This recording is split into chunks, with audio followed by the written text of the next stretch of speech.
Hi everyone, welcome to it's me Dhatri's channel. ఈ రోజు నేను ఈగ కథ చెప్తున్నాను. ఒక రోజేమో ఒక ఈగుందంట. ఆ ఈగ ఇళ్ళలుకుతూ తన పేరు మర్చిపోయిందంట. తన పేరు రాసి పెద్దమ్మ వారింటికి వెళ్ళింది. పేదరాశి పెద్దమ్మ నా పేరేమి అని అడిగింది. నాకేం తెలుసు, పొయ్యి నా కొడుకు నలుగు అని అంటుంది. మళ్ళా కొడుకు దగ్గరికి వెళ్ళి పేదరాశి పెద్దమ్మ కొడుక నా పేరేమి అని అడుగుతుంది. నాకేం తెలుసు, నా చేతిలో ఉండే గొడ్డలు అడుగు అంటుంది. మళ్ళా పేదరాశి పెద్దమ్మ కొడుకు చేతిలో గొడ్డలి నా పేరేమి అని అడుగుతుంది.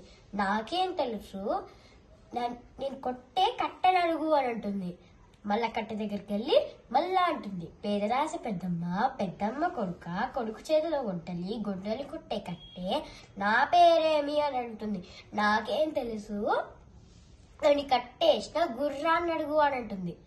మళ్ళా గుర్రాన్ని దగ్గరికి వెళ్ళి పేదరాశి పెద్దమ్మ కొడుకు చేతిలో గొడ్డలి కొట్టే కట్టెకు కట్టేసిన గుర్రమా నా పేరేమి అని అడిగితే నాకేం తెలుసు, నా కడుపులో ఉండే బిడ్డను అడుగు అంటుంది.